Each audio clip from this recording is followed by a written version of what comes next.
ತಾಲೂಕಿನ ಬಸಾಪುರ ಗ್ರಾಮ ಪಂಚಾಯಿತಿ ವ್ಯಾಪ್ತಿಯ ಹಗೆದಾಳ್ ಹಾಗೂ ಶಿರೂರು ಗ್ರಾಮದ ಸುಮಾರು 300ಕ್ಕೂ ಹೆಚ್ಚು ಮನರೇಗಾ ಕೂಲಿ ಕಾರ್ಮಿಕರು ವಾರದ 7 ದಿನಗಳ ಕಾಲ ಸತತ ದುಡಿಮೆ ಮಾಡಿದರು. ಅದಕ್ಕೆ ತಕ್ಕಂತೆ ಕೂಲಿಯನ್ನು ಆನ್ಲೈನ್ನಲ್ಲಿ ಹಾಕಿಲ್ಲ. ನಮಗೆ 7 ದಿನಕ್ಕೆ ಸುಮಾರು 2400ರವರೆಗೆ ಕೂಲಿ ಬರುತ್ತದೆ. ಆದರೆ ಈಗ ಆನ್ಲೈನ್ನಲ್ಲಿ ಕೇವಲ 600 ರೂಪಾಯಿಯಿಂದ 900 ರೂಪಾಯಿವರೆಗೆ ತೋರಿಸುತ್ತದೆ. ಇನ್ನು ಗ್ರಾಮ ಪಂಚಾಯಿತಿ ಅಭಿವೃದ್ಧಿ ಅಧಿಕಾರಿ ಹಾಗೂ ಗ್ರಾಮ ಪಂಚಾಯಿತಿ ಅಧ್ಯಕ್ಷರ ಲಾಗಿನ್ನಲ್ಲಿ ಇದೆ. ಕೂಡಲೇ ಇದನ್ನು ಸರಿಪಡಿಸಿ ನಮಗೆ ಬರಬೇಕಾದ ಸಂಬಳ ನೀಡಬೇಕೆಂದು ಗ್ರಾಮ ಪಂಚಾಯಿತಿ ಅಭಿವೃದ್ಧಿ ಅಧಿಕಾರಿ ದಯಾನಂದ್ ಪಿ ಅವರಿಗೆ ನರೇಗಾ ಕೂಲಿ ಕಾರ್ಮಿಕರು ತಿಳಿಸಿದ್ದಾರೆ. ಪಂಚಾಯತಿಗೆ ನಾವು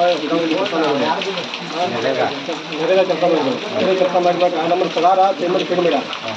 ನಾವು ಒಂದು ಮನುಷ್ಯ ಒಂದು 7 ದಿವಸ ದುಡ್ದು 7 ದಿವಸಿಗೆ 693 ಪಗಾರ ಹಾಕ್ಯಾರ. ಮತ್ತು ಬೇರೆದಾರಿಗೆ 2306 ಪಗಾರ ಹಾಕ್ಯಾರ. ಅದಕ್ಕಾಗಿ ನಾವು ಇವು ಸುರೇಶ್ ಸರ್ಗೂ ಹೇಳಿದೆವು, ಮತ್ತು ಇಂಜಿನಿಯರ್ ಸರ್ಗೂ ಹೇಳಿದೆವು, BFGಗಳು ಹೇಳಿದೆವು. ಅವ್ರು BFGಗಳು ಫೋನ್ ಸರ್ ಅವರ ಏನು ಕೇಳಿದ್ರು ಸಿಕ್ಕಾಯಿ 2-3 ಸಾವಿರ ತಿನ್ನಕ್ಕಾಗಿಲ್ಲ. ನಾವು ಇಂಜಿನಿಯರ್ ಬಂದಿಲ್ಲ, PDO ಬಂದಿಲ್ಲ. ಮತ್ತು ಈ PDO ಬಂದಾರು ಇಂಜಿನಿಯರ್ ಬಂದಿಲ್ಲ. 2 ತಾಸು ಬಂದಿಲ್ಲ. ಅವ್ರಿಗೆ ಅವ್ರು ಮನೆ ಮಾಡ್ಕೊಂಡು ಇದನ್ನು ಸರಿಪಟ್ಟು ಒಂದು 12 ಜನ. 18 ಗ್ರೂಪ್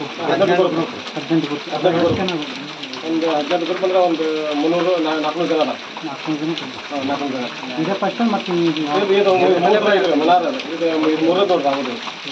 ಮತ್ತು ಅದಕ್ಕೆ ಇದಕ್ಕೆ ಮುಂಚೆ ಮನೆ ಕೊಟ್ಟಿದ್ರು. ಒಂದು ಕೊಟ್ಟಿದ್ದೀವಿ ಅವರಿಗೆ ಕೊಟ್ಟಿದ್ದೀವಿ. ಮತ್ತೆ ಸರಿ ಮಾಡ್ಕೊಂಡ್ರೆ ಹಾಗೆ ಮಾತ್ರ ಸರಿ ಮಾಡಿಲ್ಲ. ಮತ್ತೇನು ಸಮಸ್ಯೆ ಕೊಟ್ಟಿದ್ದೀವಿ ಏನು ಇವತ್ತು ನಮ್ಮ ಸಮಸ್ಯೆ ಅಂದರೆ ನಾವು ಹೇಳ್ತಿರ್ದ. ಅದಕ್ಕಾಗಿ PDO ಅವ್ರು ಏನಂದ್ರೆ ಈ PDO ಅವ್ರಿಗೆ ಸರಿ ಮಾಡಿ ಕೊಟ್ಟು ಅಂತಂದಾಗ ಯಾರೋ ಟೈಮಿಗೆ ಕೊಟ್ಟಾಗ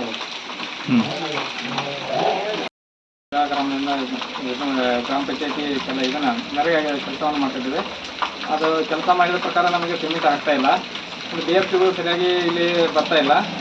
ಮತ್ತು ಅವರು ಕೆಲಸ ಮಾಡಿದ ಪ್ರಕಾರ ಅಳತೆ ಪ್ರಕಾರವನ್ನು ನಾವು ಮಾಡಿರ್ತೀವಿ. ಕೊಟ್ಟಿದ್ದ ಪ್ರಕಾರ ನಾವು ಮಾಡಿರ್ತೀವಿ ಕೆಲಸವನ್ನು. ಅವರು ನಮ್ಮದು ಅಳತೆ ಪ್ರಕಾರ ಪೇಮೆಂಟ್ ಆಗ್ತಾ ಇಲ್ಲ. ಬೇರೆ ಇದನ್ನು ಮೆಜರ್ಮೆಂಟ್ ಹಿಡಿದ ಕೇಸಿಂದ ಪೇಮೆಂಟ್ ಕಡಿಮೆ ಮಾಡ್ತಾ ಇದ್ದಾರೆ. ಒಬ್ಬರಿಗೊಂದು ಥರ ಪೇಮೆಂಟ್ ಇದು ಮಾಡ್ತಾರೆ ಇವಾಗ. ಮತ್ತು PDO ಸರು ಮತ್ತು ಇಂಜಿನಿಯರ್ ಸರ್ಗೆ ನಾವು ಇವಾಗಲೇ ಮನೆ 2-3 ಸಲ ಮಾಡಿದ್ರು. ಅವರು ನಮ್ಮನ್ನು ಇದು ಮಾಡ್ತಾ ಇಲ್ಲ. ಅದನ್ನು ಏನಾದರೂ ಕೇಳಿದ್ರೆ ಸರಿ ಮಾಡಿಕೊಡ್ತೀವಿ ಅಂತ ಹೇಳ್ತಾರೆ.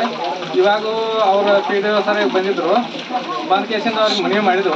ಈಗಾಗಲೇ ಮಾಡಿಸ್ತೀವಿ ಅಂತ ಹೇಳಿ 2 ದಿವಸ ಇದನ್ನು ತೊಗೊಂಡಾರೆ.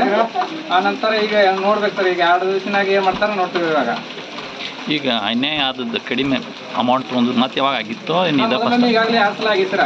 ಒಂದು ಸಲನ 0 ಮಾಡ್ಯಾರ ಸರ. ಮತ್ತು ಒಂದು ಸಲನ 600 ಹಾಕ್ಯಾರ ಸರ. ಈಗ ಒಂದು ಸಲನ 700 ಹಾಕ್ಯಾರ ಸರ.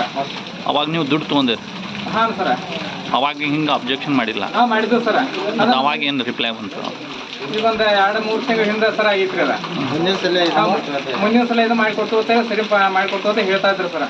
ಅವ್ರ ಪ್ರಕಾರ ನಾವು ಸರಿ ಮಾಡ್ತಾರೆ, ಹಿಂದೆ ನಾಳೆ ಮಾಡ್ತಾರೆ ಅಂತ ನಾವು ಇನ್ಕಮ್ ಇದು ಮಾಡ್ಕೊತ ಬಂದಿರ್ತಾರೆ. ಅದು ಇದನ್ನ ಮನವಿ ಮಾಡಿದ್ರು ಅವ್ರು ಮತ್ತೆ ಅದೇ ಇದನ್ನ ಮಾಡ್ತಾ ಇದ್ದಾರೆ ಸರ್. ಇದರ ಕೈವಾಡ ಬೇರೆ PDOಗಳಿಂದ PDO ಮತ್ತು ಇಂಜಿನಿಯರ್ ಸರಿಂದ ಬೇರೆದಾರ ಇದನ್ನು ಕೇಳಿ ಪೇಮೆಂಟ್ ಮಾಡ್ತಾ ಇದ್ದಾರೆ ಸರ್ ಅವರು. ಹಾಂ ರೀ, ಬೇರೆ ಅವ್ರ ಕೈವಾಡ ಇದ್ರಾಗ ಇದಾಗ್ತಾ ಇದೆ ಸರ್. ಅದಕ್ಕಾಗಿ ನಾವು ಈಗಾಗಲೇ ಇದು ಮಾಡಿದ್ದೀವಿ ರೀ ಅವ್ರಿಗೆ. ಈಗಾಗಲೇ ಹಿಂದೆ 2 ಬಾರಿ ಇದೇ ರೀತಿ ದುಡಿದ ಕೂಲಿ ಕಡಿಮೆ ಹಾಕಿದ್ದರು. ಆಗ ನಾವು ತಾಲೂಕು ಅಧಿಕಾರಿಗಳಿಗೆ ಮನವಿ ನೀಡಿದ್ದೇವೆ. ಆದರೂ ಸಹ ಪದೇ ಇದೇ ರೀತಿ ನಮಗೆ ಸಂಬಳ ಕಡಿಮೆ ನೀಡುತ್ತಿದ್ದಾರೆ. ಮನರೇಗಾ ಸಂಬಂಧಪಟ್ಟ ಇಂಜಿನಿಯರ್ ದಯಾನಂದ್ ಹಾಗೂ BFT ವರ್ಲ್ಡ್ಸ್ ಕೆಲಸಕ್ಕೆ ಮನರೇಗಾ ಕೆಲಸದ ಬಗ್ಗೆ ಕಾರ್ಮಿಕರಿಗೆ ಸರಿಯಾಗಿ ಮಾಹಿತಿ ನೀಡಿಲ್ಲ. ತಿಂಗಳುಗಟ್ಟಲೆ ಕೆಲಸಕ್ಕೆ ಬರಲ್ಲ ಎಂದು ತಮ್ಮ ಆಕ್ರೋಶ ಹೊರಹಾಕಿದ್ದಾರೆ. ಈ ಸಂದರ್ಭದಲ್ಲಿ ಮನರೇಗಾ ಕೂಲಿ ಕಾರ್ಮಿಕರು ಉಪಸ್ಥಿತರಿದ್ದರು. Kallappa Pamnayak, KMM Kannada, M ಕನ್ಮರಡಿ.